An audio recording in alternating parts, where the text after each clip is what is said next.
Shanique en Fórmula. Con Shanique Berman, la periodista que nos lleva a lo más íntimo de tus estrellas favoritas. Hola, ¿qué tal? Qué gusto saludarlos como todos los días de lunes a domingo. Hoy me acompaña para conducir este programa mi querido Jules Granados. ¿Cómo estás, Jules? Muy bien, muchas gracias. Muy contento como siempre. Bueno, y quiero darle las gracias y estoy muy contenta porque está con nosotros Gaby Pérez Islas, que ustedes la pueden encontrar como @GabyTanatóloga o en varios podcasts. Y ella es tanatóloga, da conferencias, ha escrito varios libros de pérdidas, porque no solo perdemos cuando morimos, perdemos muchas cosas, el trabajo, el amor, ¿verdad? Así es, correcto, Shanique. Hola, gracias. Soy tanatóloga, escritora, conferencista motivacional. En efecto, tengo un podcast que se llama Después de la Pérdida. Perdón, logoterapia. Logoterapia, que es la escuela de Víctor Frank, el sentido del dolor. Víctor Frank es el que sobrevivió a los campos de concentración. Correcto. Wow. Y no uno, varios. Y pues él hizo la logoterapia, ¿no es así? Así es, porque él tomó una decisión, Shanique. Él dijo, lo que estoy viviendo no me va a destruir, me tiene que construir en una mejor persona, porque él creía firmemente que no escogemos lo que nos pasa, pero sí podemos escoger con qué actitud lo enfrentamos. Entonces, ¿quién mejor que él con esa historia de vida, con el ejemplo, para poder decirle a alguien que está atravesando una noche oscura del alma, hay salida y hay caminos? Leí algo en este libro, Gaby Pérez Islas, Elige no tener miedo. Y leí algo en la hoja 36 que me llamó mucho la atención. Bueno, casi me leí todo el libro ahorita, ¿puedes creer? Gracias, Shanique. No, es un libro que atrapa porque tiene muchas historias, muchos testimoniales reales, por supuesto, que eso es lo que te conecta. Voy a leer esto que dijo Gaby. El miedo estorba, es manejar un carro deportivo muy veloz con el freno de mano puesto, lo cual eventualmente te va a tronar la caja de velocidades. Es hacer nuestra vida, como dijo Mario Benedetti en su novela La Tregua, un éxito malgastado es mucho peor que un fracaso. Un éxito malgastado es mucho peor que un fracaso. Exactamente. Y bueno, precisamente, Gaby, que tenemos varios aquí porque pérdidas, bueno, Gaby en este libro también habla de la muerte y del secuestro que está creciendo mucho en México. Mucho, y en toda América Latina, ¿eh? Hay muchos países que siguen a la alza en este triste tema. No solamente de eso, sino también de aquellos que te quieren cobrar derecho de piso. Extorsiones y que te acaban matando. Eso estaba yo leyendo, y cómo resolverlo, cómo hacerlo, porque lo que entendí de este libro, Elige no tener miedo, es que aunque te pase lo peor, tú tienes que ser activa, proactiva, porque si te quedas sentada, eso te acaba matando peor. Yo creo que la actitud que tomas ante lo dado no pedido es fundamental. Y volvemos a la logoterapia, ¿no? Al no haber escogido esto, tienes dos caminos. O me victimizo, pobre de mí, no es justo, no se vale, ¿por qué yo? O me responsabilizo y digo, ¿ahora qué voy a hacer? O sea, es el extremo opuesto de la victimización, la responsabilidad. Bueno, y eso viene antes de la logoterapia y del budismo y todo, viene precisamente de la Biblia. O sea, el rey Salomón, ¿no? En el Cantar de los Cantares, cuando llega una madre con su hijo y le dijo, tú que eres el hombre más sabio, revive a mi hijo, y le dijo, ok, vea en todo el pueblo y me traes una semilla de mostaza de cualquier casa donde no haya habido una tragedia. Y cuando vengas yo te revivo a tu hijo. Y cuando llegó, él le dijo, no encontré ninguna casa, no tengo ni una semilla de mostaza, le dijo. Claro. Entonces, esa fue tu tragedia. Claro. Sí, a todos nos llega el dolor, pero la diferencia está en cómo lo vas a manejar. Y Elige no tener miedo es un título que es una invitación justo a eso, a que le digas no al miedo enfermo, porque el miedo... que te paraliza. Exacto, porque el miedo sano es bueno, Shanique, o sea, el miedo es un mecanismo de sobrevivencia. Para no aventarte correcto. De la ventana cuando dices, ay, sí llego, ¿no? Mira, yo uso este ejemplo. Imagínate que el miedo va sentado en el asiento del copiloto. Entonces ahí te va diciendo, cuidado, vas muy rápido, esa calle está muy oscura, por ahí no te metas, da la vuelta. Pero si el miedo se pasa al asiento del conductor, vas a chocar, vas a estrellar el carro. Ahora, normalmente cuando escuchamos el gran currículum y todo lo que haces, yo al principio cuando escuchaba tanatología me sentía un poco lejos, porque normalmente referimos la palabra a la pérdida, a la gente que ya perdió a alguien, ¿sabes? A este momento, digamos, más pesado, más fuerte. Pero yo cuando me acerqué hacia tus libros y hacia los podcasts y hacia toda la información que tienes en las redes, me doy cuenta, por ejemplo, de este tipo de cosas, que son temas que podemos tratar en tus libros o temas que podemos tratar incluso aunque no los hayamos vivido o aunque estemos cerca de vivirlos. Yo la verdad estoy bien emocionado porque agradezco mucho y ahorita ya tengo este libro en las manos y ahorita que hablábamos del dolor, refieres mucho esto de no dejar que tome el asiento del conductor.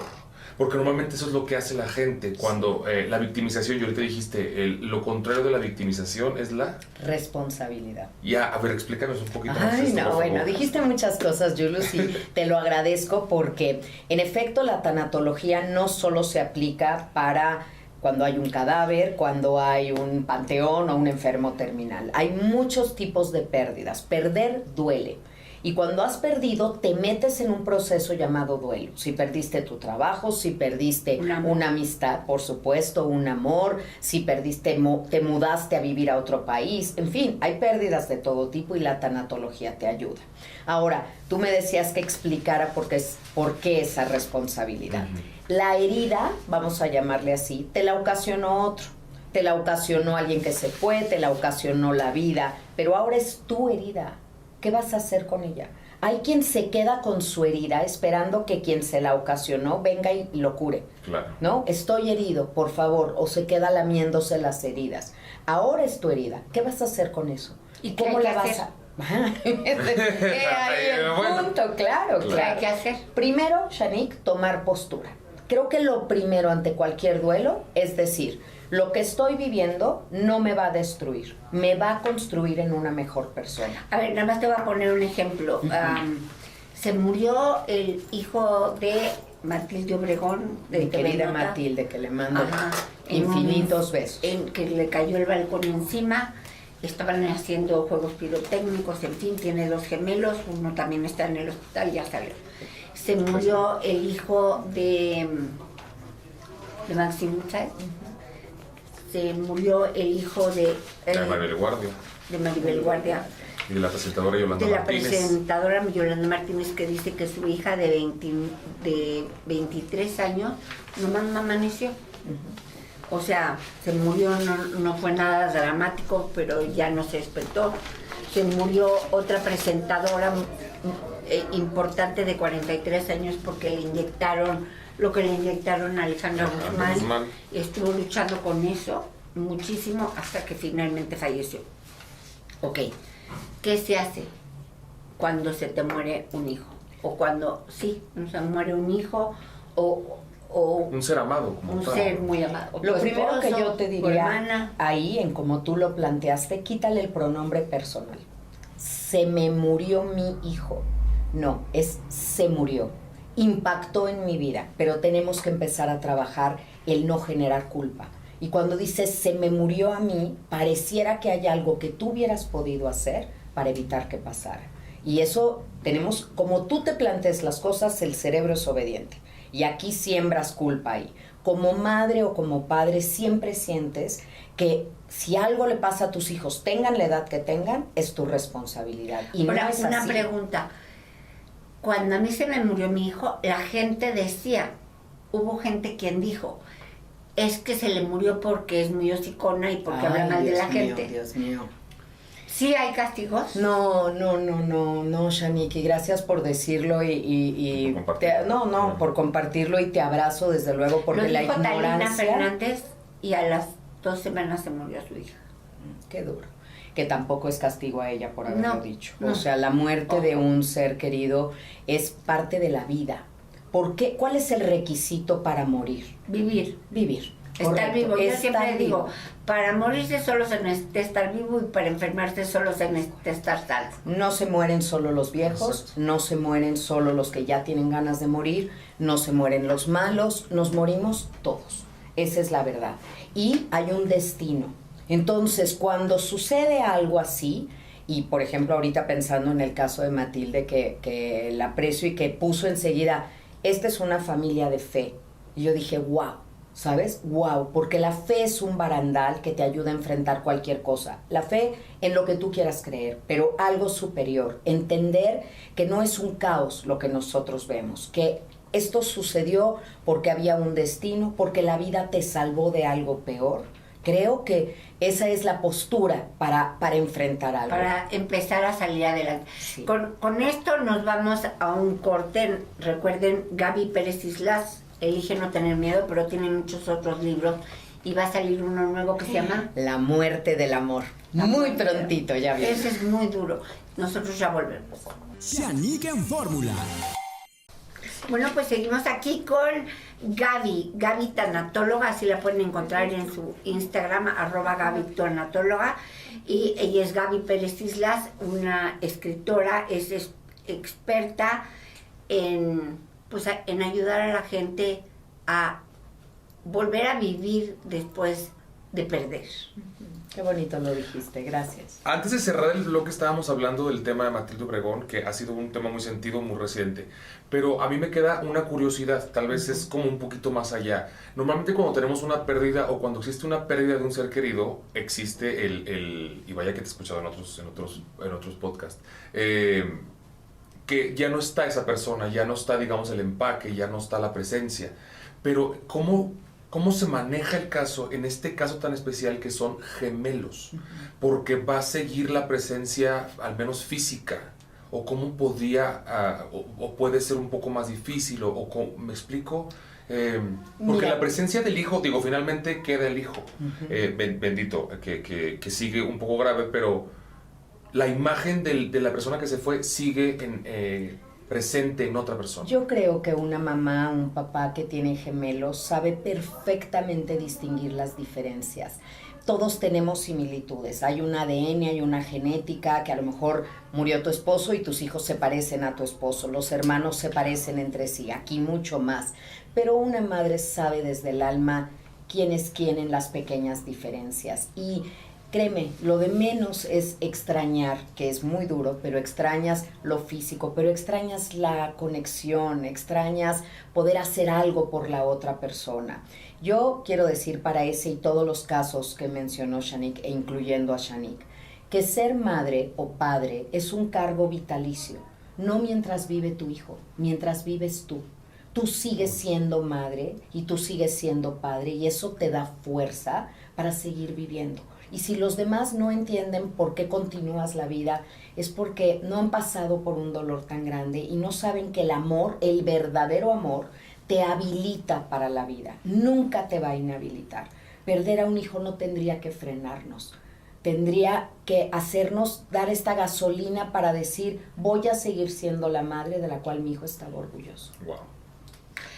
Y bueno, vamos a hablar de tu libro que va a salir próximamente, que es La pérdida del amor. Y La muerte del amor. La muerte. Ay, ¿qué y tal? este año fue un año de muchas pérdidas de amor muy sonadas, entre ellas la de Andrea Legarreta, que tenía, mucha gente hasta dijo, yo ya no creo en el amor, porque era un amor tan increíble de ella con Eric Rubin, de Tania Rincón, de Galila Montijo, de Sofía Vergara, Ernesto D'Alessio. de Ernesto D'Alessio, que una familia tan cristiana que se casó con la hija del pastor, adoptó a su hijo porque él quiso y porque el niño quiso, tuvieron otros 3 hijos, con 4 hijos, y de repente un día dijeron, que es que se acabó el amor.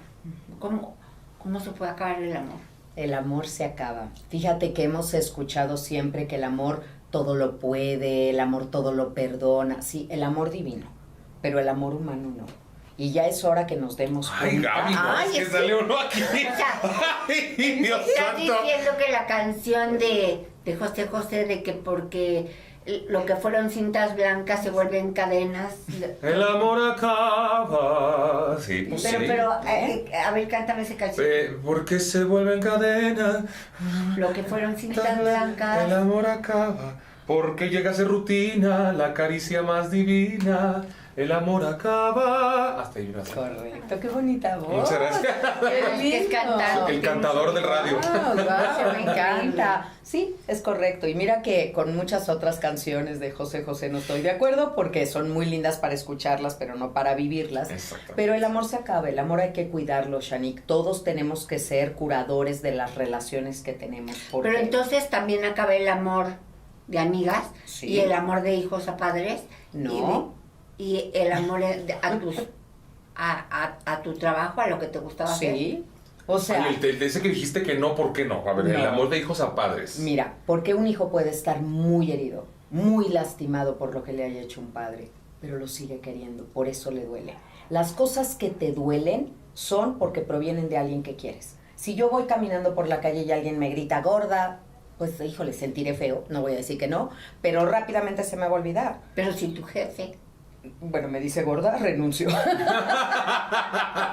Pero si alguien que quieres, ¿no? Alguien que quieres, Tu imagínate novio, tu pareja, marido. tu novio te dice, te duele Claro. porque lo quieres. Entonces creo que Dicen el que no vínculo es ofende fuerte. el que quiere, sino el que puede. Ujú. El que te puede a ti. El que te puede Sí, a ti. el que te puede a ti. Entonces, yo creo que la conexión entre padres e hijos siempre va a estar, a veces está fracturada o barnizada de mucho ego, de mucha soberbia, de cualquiera de los dos lados, pero yo veo muchos duelos de hijos que estaban distanciados de los padres y su duelo es complicadísimo. ¿Qué te complica un duelo? ¿Estar así sobreinvolucrado con alguien o estar distanciadísimo en el momento de la muerte? A ver, casos de famosos que se hayan distanciado de sus padres, que se dejan de hablar con sus padres. Bueno, no sé, pero creo que nuestra amiga Lisette, la que canta en Mamma Mía, Ajá. se distanció de su hermana. Hay un distanciamiento de la hermana mayor, sí. Luego sí. Fernanda Familiar se distanció también de su hermana, que dijo es que mis papás nada más la querían a ella. Y que salió que además que era adoptada. Luego Sergio Mayer se distanció un tiempo de su nieta. De su hijo. Y de Sergio Mayer y Moy. de su hijo, de Sergio Mayer Moy. Un tiempo muy chiquito, pero... Yo creo que en todas las familias, Shanique, en todas las familias hay ¿Y por qué ese encuentros y duelo es desencuentros. tan complicado? Bueno, porque es tu manada, es tu grupo. Uno pensaría que uno sale del nidito fortalecido para volar y a veces del nidito ahí mismo te aplastan. Y las cosas que pasan en familia es como tu círculo más cercano. Y el dolor es enorme porque nunca te lo esperaste. Cuando tú depositas tu confianza en alguien, bajas la guardia. Te estás cuidando de los de fuera, no te estás cuidando de los de dentro. ¿Y quién es finalmente luego el que te apuñala? El que tenías aquí atrás. En el caso, por ejemplo, de Parra, de Héctor Parra, que fue su propia hija, bueno, podemos verlo de los dos lados. La hija dice que él abusó de ella, hizo cosas incorrectas, y el padre dice que cómo es que su hija lo mandó 10 años a la cárcel, por lo cual él perdió la libertad. Perder la libertad es un duelo tremendo, pierdes muchísimo. La verdad es que desconozco muchos de los casos que me comentan porque para poder emitir una opinión tendríamos que tener más conocimiento Pero de estar causa, en la ¿no? cárcel con o sin razón. Es durísimo. Y la cárcel está lleno de inocentes, eso también Sí. tenemos que Y de decir. culpables. Y de culpables, o sea, está llena. Eso sí te puedo decir que está absolutamente llena de ambos lados. Pero pierdes algo valiosísimo que es la libertad, porque la libertad es la condición sine qua non del amor. Para que tú realmente puedas amar y puedas amarte, tienes que ser libre, tienes que poder elegir. Y cuando estás preso, lo único que puedes elegir es tu actitud, como decíamos de Víctor Frank.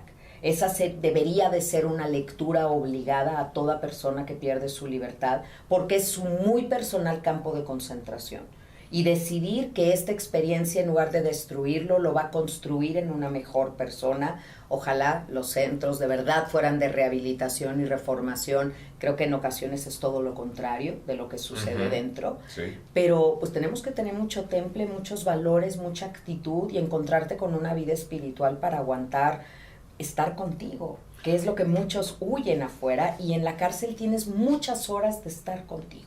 Ahora, yo digo, después de todas estas pérdidas, que porque el abanico es muy amplio, ¿se puede en alguno específicamente empezar a vivir el duelo antes de pasar por la experiencia? Sí. ¿Me explico? Generalmente en pareja. Normalmente cuando hay gente que ya sabe que o algún familiar va a fallecer, o que una relación ya se terminó, o que te van a cortar, o que vas a cortar a alguien, o que sabes que tienes una relación familiar distante, pero hay un duelo que todavía no se da a través de una pérdida o de una muerte, sino ya hay una previa. Aquí hay dos cosas. Puede haber algo que llamamos duelo anticipado. Cuando ya sabes que alguien va a morir, empiezas a vivir tu duelo.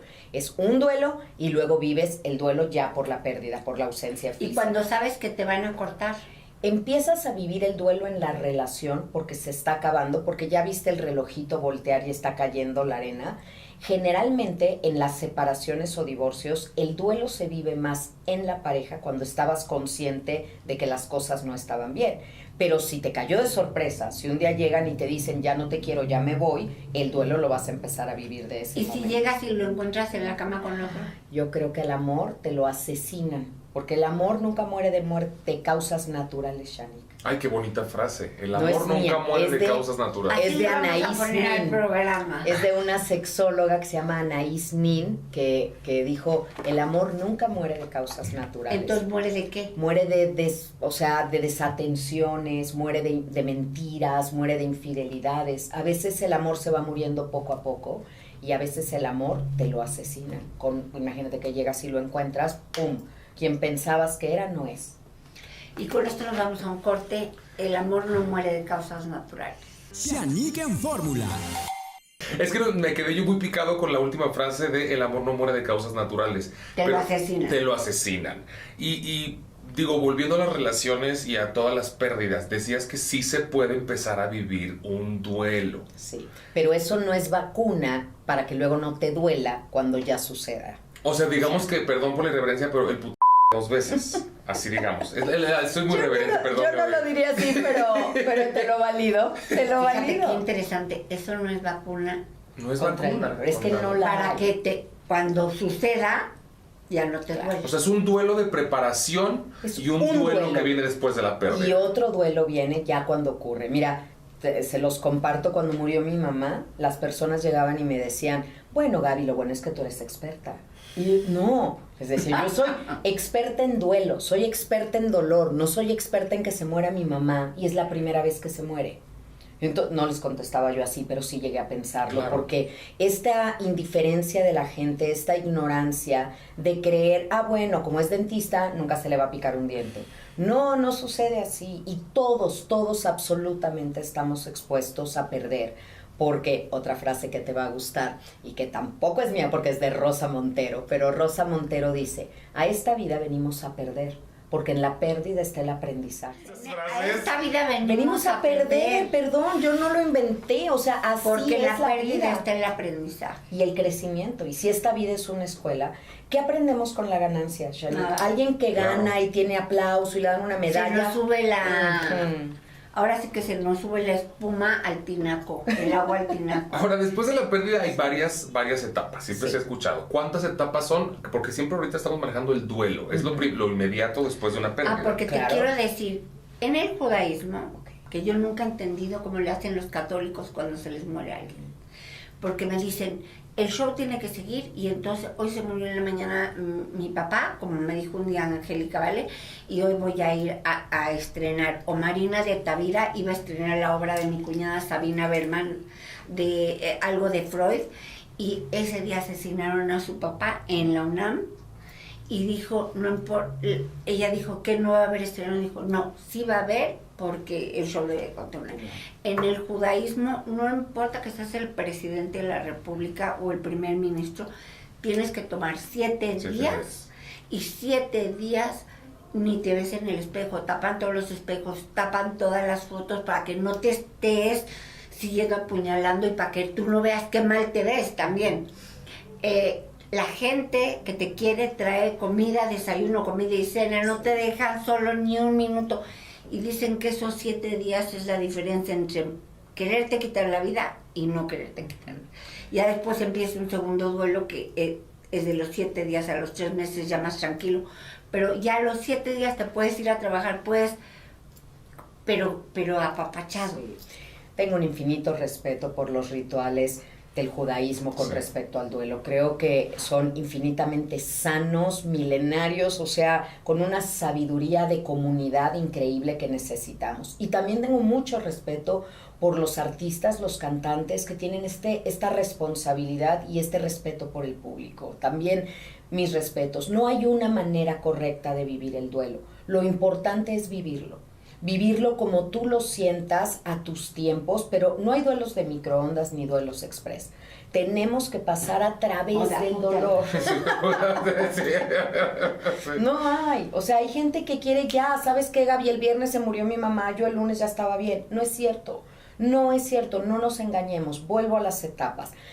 Las etapas Kubler-Ross, que son totalmente vigentes, porque la doctora Elizabeth Kubler-Ross. Yo leí todos los libros cuando falleció Dani. No, bueno, una doctora suiza extraordinaria. Pero luego empezó como a alucinar. Pues esa era su realidad. Lo que pasa es que perdió toda credibilidad entre la comunidad médica porque empezó a tener experiencias sobrenaturales y los médicos la llamaban la viejita loca de la muerte. Pero Pero sus primeros libros son fabulosos. Yo creo que todos sus libros son fabulosos. Para mí es una gran inspiración, aunque no coincide en esa parte de lo sobrenatural. ¿Podemos repetir su nombre, perdón? Elizabeth Kubler-Ross. Es la doctora Elizabeth Kubler-Ross. Yo soy parte del consejo de la Fundación Elizabeth Kubler-Ross, de la Organización Mundial, y hacen una gran labor en cuanto a cuidados paliativos y poner el tema de la muerte sobre la mesa, ¿no? Y ella determinó 5 etapas en el proceso de duelo. Muchas personas no la entienden porque creen que ella hizo un mapa y no es así. Ella nunca dijo que esas etapas tuvieran que recorrerse todas una sola vez y en ese orden. Eso no, sí, o sea, claro. eso tenemos que entender que el duelo se parece más a un plato de espagueti que a un camino bien trazado. Pero ella determinó Estilo frases, Gaby, ya están viendo. El duelo se parece más a un plato de espagueti que a un camino bien trazado. Qué belleza. Adelante, perdón por interrumpirte. Y te quiero también decir algo de Jules, que lo he conocido, pero, o sea, Jules y mucha gente que es gay o trans, como fue el caso de Wendy, que decían, o sea, mi papá esperaba, o sea, que ella, Wendy, por ejemplo, son 2 mujeres, 2 hombres y ella. Ajá. Y el papá le pegaba mucho porque le decía que donde te agarre y otra vez jugando y vistiéndote y no sé qué. Entonces fue una pérdida horrible del papá, porque en ese momento ella perdió al papá que necesitaba que fuera su papá porque él se negó, que luego lo recuperó y ya lo adora. Y fue para él también una pérdida del hijo Carmelo, Luis Carmelo, que él sentía que merecía. Eso también es una pérdida. Sí, cuando te supongo. enteras de que no eres como todos.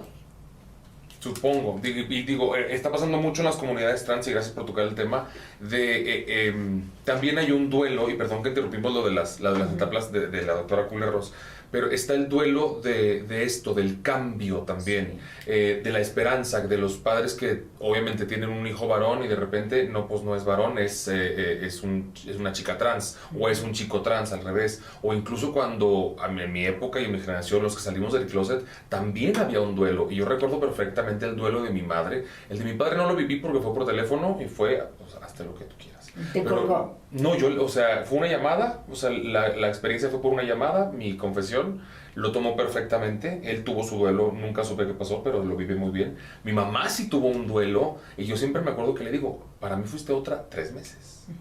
3 meses hubo un En duelo lo que muy lo grande. asimiló. En lo que lo asimiló. Y esos 3 meses de la memoria de mi mamá están borrados, completamente borrados. Yo No sé creo cuál que haya sido este el tipo de proceso. duelo necesita de 2 cosas. Necesita información, porque cuando te sueltan una noticia para la que no estás preparado, primero tienes que informarte. Todos, absolutamente todos, tenemos prejuicios, tenemos preconceptos y tenemos miedos, como dice el título de mi libro. Hasta ¿no? para que se case alguien judío con un católico. Sí. O con un musulmán. Claro, hay muchas Imagínate el cosas. terror de ambas familias. Entonces tiene que haber esta información de qué es, de qué me estás hablando, qué es. Después tiene que haber un respeto infinito y mucha comunicación y paciencia. Paciencia de los 2 lados, y se lo digo mucho a los jóvenes. Tú estás llegando a decir algo que es muy válido y qué bueno que abras el corazón, pero tienes que darte cuenta que a lo mejor le estás rompiendo una estructura de generaciones a la familia, de tradición. Entonces, tenle paciencia a tu mamá, a tu papá, para esto nuevo que le estás diciendo. Y también los papás tengan paciencia con los hijos. O sea, También de tendría que repente hablar ya del tu hijo amor. y te dice, nunca me voy a casar ni quiero tener nunca hijos. Ese es un El shock. duelo de no ser abuela o el duelo de no llegar a ser abuela. De que se está dices, viviendo ¿cómo? mucho. No entiendo. O el que te dice, es que yo no quiero trabajar. O cuando te enteras que tu hijo se droga. Ujú. Bueno, eso es durísimo, porque ahí se está jugando la vida. En todos los demás casos, no. Y eso es lo que tendríamos que saber. No O sea, sabes. las drogas No sabes. es muy porque hay duro. tanto, ya no sé si haya tanta homofobia, transfobia, pero México es uno de los países más alto de Feminicidios. no, transfobia Transfeminicidios. que en Sí. el mundo. Sí. Entonces, que si es peligroso, yo creo que es peligroso. Pues, Es peligroso todo. Shanique, Irte a vivir a otro exacto, país. es peligroso También vivir. le duele al papá. Es un deporte de alto riesgo, vivir hoy en día. Vivir es un deporte De alto riesgo, de altísimo riesgo. Entonces, a lo que vamos es que los duelos no solamente vienen de una pérdida, vienen de un cambio, vienen de un Algo que no esperaba. De las expectativas, porque claro. aquí es un punto. Si yo esperaba ser abuela, ¿tú por qué esperabas ser abuela? ¿Quién te lo prometió? ¿Quién te dijo? Es que yo ¿Y esperaba por qué que mi hija esperabas se que tu casara. hijo se graduara Correcto. y fuera doctor? Correcto. Claro. Y ¿Quién no te que dijo fuera esperabas? cantante. Las expectativas son de quien las tiene, no de sobre quien se puso, ¿no? Entonces, allá... Escríbelo. Vamos a hacer un mural con esas frases tan hermosas. Sí, Gracias, sí. porque son conceptos, ¿no? Y son Claro. Pero el conceptos que de la la tiene tanatología. El que la tiene sufre, pero debería de entender también. No, yo Desde no entiendo mucha nada. compasión de decir, eso es para lo mejor, para lo que le alcanza a esta persona. Yo le comento mucho a mi mamá de repente, pues, Eso es sobre para todo lo que le por las alcanza. generaciones anteriores que dicen, es que me decepciona o me decepcionó, la palabra decepción.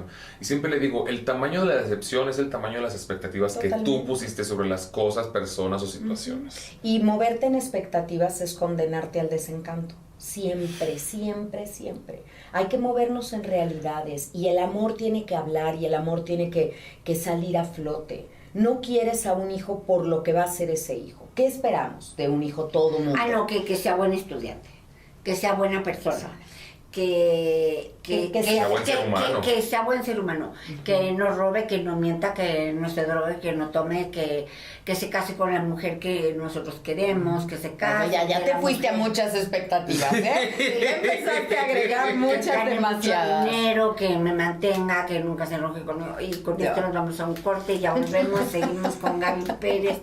Islas, elige no tener miedo, tanatóloga, experta en duelos, ya volvemos. Shanique en Fórmula. Bueno, pues seguimos con Gaby Pérez Islas, Elige no tener miedo, que es uno de sus muchos libros, o La muerte del amor, que está a punto de salir. Pero hay 2 casos que a mí me llamaron mucho la atención. Tenoch Huerta hizo el movimiento del poder prieto, que en México era tan importante, se volvió un ídolo, que te puedo decir, casi como Pancho Villa. Casi, sí. Porque en un país donde el 80% de las personas tienen un color de piel que a mí me fascina, ¿verdad? A mí siempre me ha gustado la gente morena. Exóticos somos. Ajá. Ha habido siempre mucha discriminación contra ellos. Entonces se volvió el ídolo y de pronto sale esta chica, la que quemaron de la cara, la saxofonista, la quemó con ha sido un diputado porque no quería con él. Y sale ella y dice, y lo acusa a Tenoch Huerta y ha perdido películas en Disney, películas en México, y va a ser Blue Demon, creo. Sí, bastantes oportunidades de trabajo está perdiendo, la verdad. No solo eso, sino que perdió, que él se la vivía dando conferencias, escribió un libro que a mí me fascina, que es Poder Prieto, que decía, si llega una persona, que él llegó un día en el aeropuerto y se iba a subir al avión, le dijeron que ya habían cerrado el avión, y él dijo, a ver, quiero que venga el supervisor, porque aquí en el reglamento del no sé qué, y que de repente la señorita llamó a alguien, porque es muy alto aparte. Y se juntaron 5 policías y le enseñaban así la cacha de la pistola alrededor de él. Al mismo tiempo, una señora blanca le dice lo mismo, que ya se cerró el vuelo y que él dice, y que ella empieza a decirle a la señorita, a la supervisora, él dijo, puedes llamar al director de aquí, y él le dijo, óyeme tu pinche gato, ¿cómo te atreves a mí a decirme que se cerró el vuelo porque todavía falló, llegué 2 horas, no sé qué? Y que a ella le dijeron, no, espérese por favor ahorita a ver cómo lo resolvemos. O sea, la diferencia de los tratos. Del trato, que eso es un duelo muy grande. O que a veces va la señorita que trabaja conmigo y le digo, mira, vas al banco y le dices esto y regresa y me dijo, no me quisieron cambiar el cheque, entonces ya voy yo y me dijo, ay, disculpe. O vas y devuelves esto que salió mal en el Walmart y entonces llega y me dijo, no me lo quisieron. Entonces voy yo y dicen, ay, no entiendo por qué no. O sea, entonces él estaba luchando por algo muy importante y sin embargo, ahora cuánto ha perdido, porque esta mujer que además ha sufrido tanto y que no va a haber nadie que no le crea, lo acusó de abuso sexual. ¿Qué opinas? No conozco el caso, Shanique. Yo creo que he aprendido a que no debo de opinar de todo porque hay dolor atrás de cada uno de los 2 lados de una versión. Pero la pérdida, en este caso, cuando empiezas a perder tu reputación, que tu nombre, que es lo más valioso que tenemos. Tú piensas que cuando tienes un documento, tú firmas. ¿Por qué? Porque tu nombre, tu firma es lo más importante. Cuando tu nombre está afectado por una pérdida, es un duelo que te tambalea todo lo que eres. Tienes que estar bien plantado en tus valores, en tu espiritualidad, para que no sientas que eres eso, porque no somos lo que hacemos. Somos lo que pensamos y lo que sentimos. Y nos pueden quitar contratos y nos pueden quitar oportunidades, pero no te van a quitar tu creatividad, tu manera de salir adelante, tu resiliencia. Son caminos y son noches oscuras del alma, de verdad, que las personas tienen que atravesar y decidir salir fortalecido de ellos. Es tan difícil saber quién dice la verdad, quién exagera, quién todo, porque cada sobre quien todo tiene en casos su verdad. así que es yo contra lo que tú dices, contra lo que yo digo. Claro. O sea, que no es como lo de la chica ella que tiene el rostro deshecho con el ácido. Destruido por el ácido. Ahí no hay ninguna duda. Claro, pero tú sabes. Pero ¿quién no le va a creer a ella? Una de las principales causas de intento de suicidio es el abuso sexual, el haber tenido un abuso sexual a cualquier edad, desde niña, niños, adolescentes. Eso es una de las causas. Cuando tú ves la historia de quien ha tenido un intento de suicidio, muchas veces hay un abuso sexual. ¿Por qué no agarraron hace poco al enfermero? La familia llegó, su hija estaba en coma. Ay, Dios mío. Ay, sí. Y que el enfermero estaba teniendo sexo con su hija en coma. Dios mío. Yo creo que hasta, aunque estés en coma, tienes que... Hay mucha enfermedad mental. Mucha enfermedad mental y abusar del cuerpo de alguien. Qué cosa. Bueno, pero volviendo al tema de la pérdida. Una pérdida muy acumulada que queríamos tocar, la experiencia con Pablo Lay. No sé si conozcas la situación. Es un actor que por un arranque de ira en tratar de defender a su familia en un semáforo, le dio un puñetazo a una persona, creo que un señor cubano, y el señor falleció. Obviamente con el impacto en el piso se le revienta la cabeza y fallece.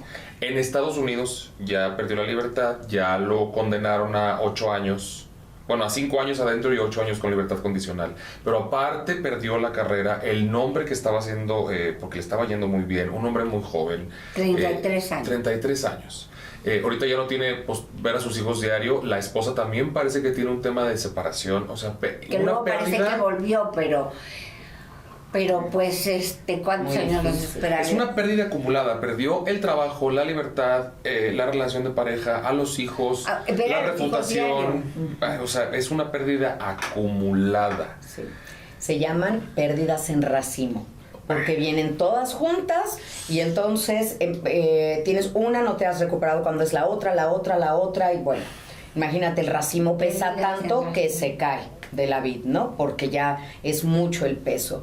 Qué duro este caso, y es un minuto. Yo creo que este caso nos tiene que llevar a reflexionar a todos en nuestras conductas, porque un minuto de furia, un minuto que se te ciegan los sentidos, puede costarte mucho. O sea, creo que el pie de foto de esto es que todas nuestras acciones tienen consecuencias, todas. Como cuando tú le dices, por ejemplo, a tu marido, yo tenía una amiga que vivía muy bien, el marido le empezó a ir muy mal.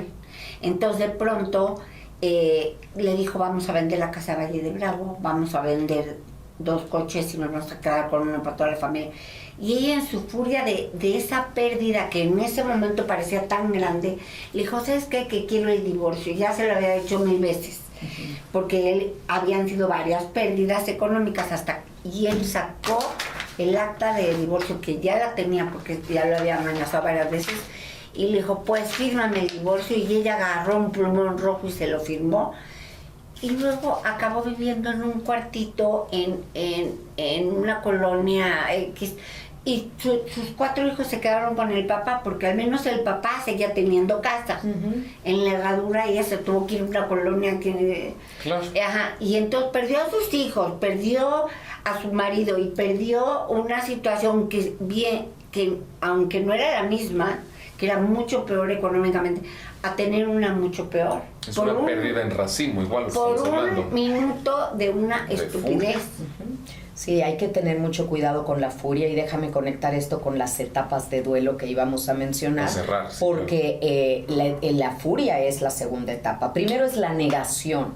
No puede ser, no me lo creo, no es cierto, están equivocados. Cuando ya se me empieza a quitar lo entumido, viene la rabia. Y la rabia furiosa de por qué pasó, no se vale.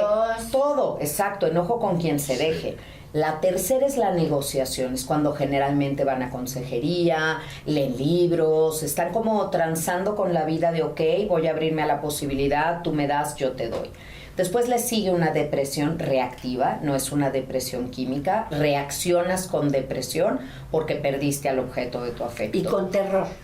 Pues el miedo sigue, el miedo acompaña a cada una de las etapas. Porque cuando se murió mi hijo, casi inmediatamente nació mi primera nieta.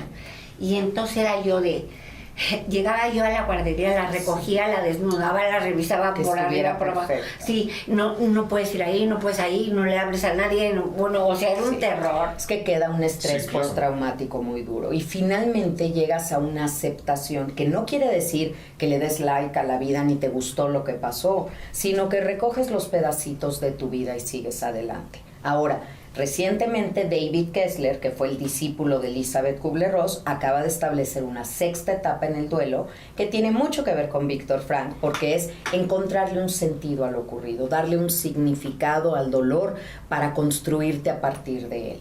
Entonces, estas etapas, como te decía, no se recorren en orden, es como tú quieras, vas y vienes, como tú puedas. Cada quien vive el duelo como puede, con lo que tienes, como un traje hecho a la medida, pero merece el respeto, la consideración, la empatía de todos. O sea, eso es a lo que yo apelaría y lo que la tanatología quiere, a que nos replantemos las cosas de manera distinta y tomemos la decisión de que lo que hayamos perdido no nos va a destruir, sino construir en una mejor persona. Yo rápidamente nada más te voy a decir que yo, como superé yo la muerte de mi hijo, aparte de que los rabinos y el duelo es una cosa increíble en la comunidad judía, eso sí te lo puedo decir, pero fue de que decidí que hubiera sido mejor no tener a mi hijo y perderlo a los 19 años, o haberlos conocido y tenido 19 años. ¿Y qué tanto disfruté yo esos 19 años? Hay que bendecir haberlo tenido en lugar de maldecir haber perdido. Y con esto pues no terminamos. Con esta frase tan grande, qué bonito, claro. Bendecir, ¿qué? Hay que bendecir haberlo tenido en lugar de maldecir haberlo perdido. Wow. Bueno, pues ella es Gaby Pérez Islas, es arroba Gaby Tanatóloga. En todas mis redes sociales, el podcast Después de la Pérdida. Y gracias a ustedes, disfruté mucho esta conversación. Me pusieron en el mundo actual de muchas cosas que no sabía yo. En el espectáculo gracias, y he estado muy metida en consultorio, tengo que salir un poco. Gracias a mi equipo y gracias sobre todo a ti que nos haces el favor de escucharnos y de vernos de lunes a domingo. Que Dios me los bendiga. Hasta mañana.